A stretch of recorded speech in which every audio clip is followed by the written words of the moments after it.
उतना ही बोलो जितना अत्यंत अनिवार्य हो। जिसके बिना चल जाता हो उसे छोड़ दो, उसे मत बोलो। और तुम अचानक पाओगे कि 90% से ज्यादा तो व्यर्थ का है। न बोलते तो कुछ हर्ज न था, बोल के ही हर्ज हुआ।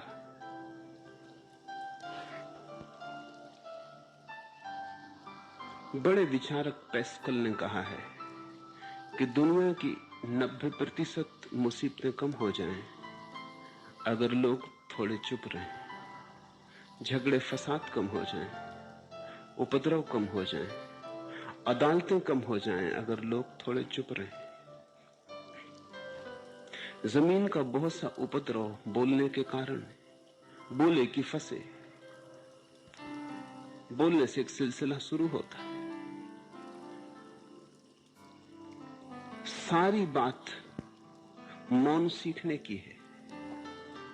जब तुम नहीं बोलते तब तुम एकांत में अकेले हो गए, भरे बाजार में भीड़ में खड़े हो, नहीं बोलते, हिमालय के शिखर पर पहुंच गए। जिसने मौन की कला जान ली वो भीड़ में ही अकेले होने की कला जान लेता है। वो अपने में डुबकी लगाने लगता है। वहां प्रामाणिकता का राज्य है, वहां सत्य का सौंदर्य है। झूठ होने का कोई कारण नहीं है, वहां बस तुम हो। जयपाल सात्र का बड़ा प्रसिद्ध वचन है, दूसरा नरक है, द अदर इज हेल। अकेले में तो आदमी स्वर्ग में हो जाता है। दूसरे की मौजूदगी तत्क्षण उपद्रव शुरू कर देती, दूसरे की मौजूदगी तनाव पैदा करती। तुम बेचैन हो जाते हो, तुम केंद्र से डिग जाते हो, भीतर सब हलन चलन शुरू हो जाता है। स्वाभाविक है कि बोलते ही लगे कि बेईमानी हो गई। तो पहले तो मौन को साधो, पहले तो अपनी ऊर्जा को मौन में उतरने दो, गहराने दो मौन को। कभी ऐसी घड़ी भी आएगी, जरूर आती, ना आए तो कुछ हर्ज नहीं, पर आती। महावीर 12 वर्ष मौन रहे, फिर लौट आए बस्ती में, जंगलों से वापस, फिर बोलने लगे। बुद्ध 6 वर्ष तक एकांत में रहे, फिर लौट आए। जब भी जीसस को ऐसा लगता है कि लोगों के संग साथ ने धूल जमा दी, तो अपने दर्पण को झाड़ने वो एकांत में पहाड़ पर चले जाते। जब देखते कि दर्पण फिर शुद्ध हो गया, फिर निर्जल धारा बहने लगी चैतन्य की, धूल धमास न रही, फिर निर्दोष हो गए, फिर बालपन पा लिया, फिर लौट गए मूल स्रोत की तरफ। तब लौट आते। शिष्यों ने पूछा भी है उनसे कि आप क्यों मौन में चले जाते? जब वाणी थका दे, जब बोलना ज्यादा बोझ बन जाए, तो मौन में उतर जाना ऐसे ही है जैसे दिन भर का थका हुआ आदमी रात सो जाता है। जब दूसरों की मौजूदगी से तुम ऊब जाओ, परेशान हो जाओ, तो उचित है कि आंख बंद कर लो और अपने में खो जाओ। वहां से पाओगे ताजगी, क्योंकि तुम्हारे जीवन का स्रोत वहीं छिपा है। वो दूसरे में नहीं, वो तुम्हारे भीतर है। तुम्हारी जड़ें तुम्हारे भीतर है। कौन तुम्हें अपने भीतर लाएगा? अपने भीतर आओ, वहीं परम राज्य है जीवन का, वहीं स्रोत है अनंत, वहीं से जन्म हुआ है, वहीं मौत में डूब जाओगे, वहीं से सूर्य उगा है, वहीं अस्त होगा। उसमें बार बार डुबकी लो। जब भी तुम डुबकी लगा के लौटोगे वहां से, तुम पाओगे फिर ताजे हुए, फिर जीवन की नई संपदा मिली, फिर नई शक्ति का आविर्भाव हुआ। थकान गई, उदासी गई, चिंता गई। जैसे कोई स्नान करके लौटता है तो शरीर शीतल हो जाता, शांत हो जाता है। ऐसे ही जब कोई भीतर से होकर वापस आता है, मौन में स्नान करके लौटता है, तो समस्त अस्तित्व, समस्त व्यक्तित्व शांत और मौन हो जाता है, आनंदित हो जाता है।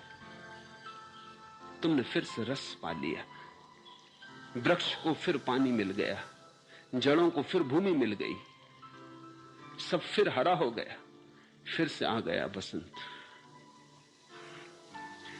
गहरी नींद से यही तो लाभ होता है।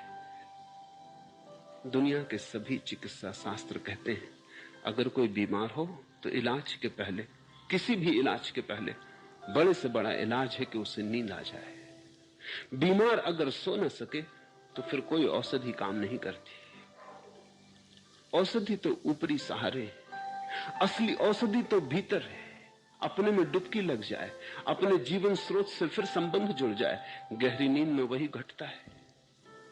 गहरी नींद का अर्थ है जहां स्वप्न भी ना हो, क्योंकि स्वप्न में भी दूसरों की छाया मौजूद रहती।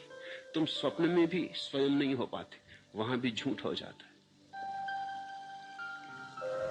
जब कोई इतना गहरे में अपने गिर जाता है कि वहां स्वप्न भी नहीं पहुंच पाते, दूसरे तो दूर उनकी छाया भी नहीं आती। जब तुम इतने अपने में होते हो तब तुम सुबह पाते हो रात बड़ी आनंद से बीती। सुबह तुम एक ताजगी पाते हो, ओज पाते हो, बल पाते हो। जिस दिन तुम रात गहरे नहीं सो पाते, उस दिन तुम सुबह थके थके उठते हो। चाहे तुम 8-10 घंटे बिस्तर पर पड़े रहे, चाहे तुमने करवटें बहुत बदली, लेकिन स्वप्न तुम्हें घेरे रहे। तुम उथले उथले रहे, भीड़ तुम्हें पकड़े ही रही, तुम अकेले ना हो पाए। नींद में भी तुम मौन ना हो पाए। नींद में मौन हो जाने का अर्थ सुसुप्ति है। जैसे गहरी नींद तुम्हें ताजा कर जाती, उससे भी ताजा तुम्हें मौन करेगा, क्योंकि गहरी नींद में तुम बेहोश होते हो। मौन में तुम गहरी नींद में होोगे और होश में होोगे। पतंजलि ने समाधि की यही परिभाषा की। समाधि का अर्थ है सुसुप्ति धन होश। होश भी हो और सुसुप्ति जैसी प्रगाढ़ शांत दशा हो जहां तरंग भी नहीं उठती। डूबो मौन में, तुम अनिर्वचनीय रस वहां से पाओगे। यद्यपि जैसे जैसे तुम मौन में ठहरने लगोगे, वैसे वैसे तुम ये भी पाओगे अब तुम जो थोड़ा बहुत बोलते हो उसमें सत्य आने लगा। क्योंकि जिसने अपना रस जाना वो दूसरे के मंतव्यों की चिंता छोड़ने लगता है। अब असली बात अपने रस की रह जाती है। अब दूसरे से क्या प्रयोजन। जिसको अपने सौंदर्य का भरोसा आ गया, अब वो इसकी फिक्र नहीं करता कि लोग उसे सुंदर कहते हैं या नहीं कहते। सारी दुनिया उसे असुंदर कहे, भेद नहीं पड़ेगा, उसे अपने सौंदर्य की मस्ती आ गई। जिससे अपने भीतर का सत्य पता चलने लगा, अब वो इसकी चिंता नहीं करता कि लोग उसे सच्चा मानते हैं या नहीं मानते हैं। अब लोगों की बात का कोई मूल्य नहीं।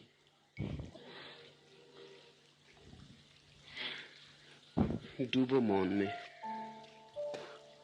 दूसरे को जितना भूल सको उतना अच्छा। मैं ये नहीं कह रहा हूं कि तुम भाग जाओ जिंदगी से, मैं ये कह रहा हूं कि तुम जिंदगी में सच्चे हो जाओ। धीरे धीरे तुम में एक बल आएगा, वो तुम्हारे भीतर से आएगा, और तब तुम पाओगे कि बोलने में भी तुम्हारी प्रमाणिकता रह जाती, मिटती नहीं। वस्तुतः तुम पाओगे कि बोलने में भी तुम्हारा मौन खंडित नहीं होता, बना ही रहता है। उसकी एक सतत धारा, एक अंतर्धारा बहती रहती। बोलते भी तुम हो लेकिन अपने से छूटते नहीं। बोलते भी तुम हो, शब्द का उपयोग भी करते हो, लेकिन तुम्हारे निशब्द को शब्द खंडित नहीं कर पाता। शब्द बड़ा कमजोर है, निशब्द को कैसे खंडित करेगा। बादल आते हैं जाते हैं, आकाश कहीं मैला होता है। कितने बादल आए और गए न होंगे इस आकाश के समक्ष अनंत काल से। आकाश पर